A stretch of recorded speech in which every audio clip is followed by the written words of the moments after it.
Praise the lord. దేవుని నామానికి మహిమ కలుగును గాక. ఈ ఉదయకాలంలో శుభం తెలియజేస్తూ దేవుని వాక్యం చదువుకుందాం. యెషయా గ్రంథం 58వ అధ్యాయం 11వ వచనం.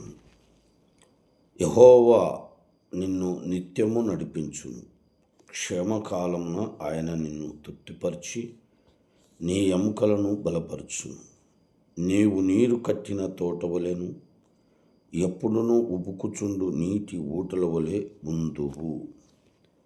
దేవుడు ఈ మంచి మాట నీకు అనుగ్రహించాడు.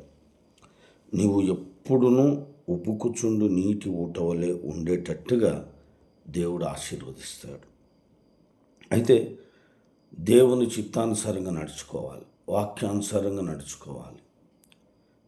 దేవునికి మనము ఉపవాసం చేసిన, మనము ఏ విధంగా ఉన్నా దేవుని చిత్తానుసారంగా మనము నడుచుకోవాలి.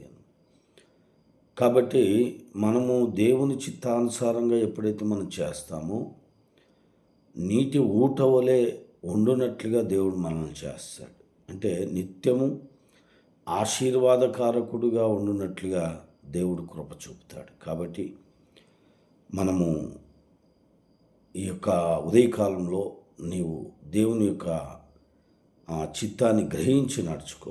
దేవుడు ఖచ్చితంగా సమయమి, ఆరాధనకు సమయమి, కూడికలకు సమయమి.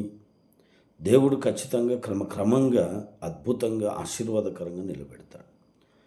దేవుని యొక్క శక్తిని మనం ఆధారం చేసుకోవాలి. దేవుని శక్తి ఖచ్చితంగా నన్ను నీటి ఊట వలె ఉంచుతాడని నమ్మాలి.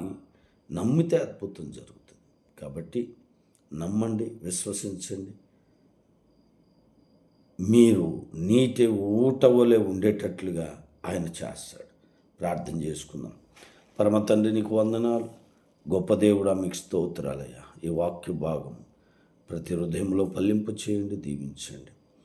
నీటి ఊట వలె ఉండునట్లు అయా ప్రతి బిడ్డను దర్శించి దీవించమని, వారికి ఉన్న పరిస్థితుల్లో నుండి విడిపించండి. అనారోగ్యంతో అయా ఎవరెవరైతే బాధపడుతున్నారో వారందరికీ విడుదల దయచేయండి. నూతనమైన పనులు చేయాలని, మొదలు పెట్టాలని ఆశిస్తున్నారు వారందరి పట్ల గొప్ప కార్యాలు జరిగించి ప్రభా మీరు మహిమ తెచ్చుకోమని, ఈ దినమంతా మీ సన్నిధి తోడుగా ఉంచమని యేసు నామములో అడుగుచున్నాం తండ్రి. God bless you. దేవుడు మిమ్మల్ని దీవించును గాక. ఆమేన్.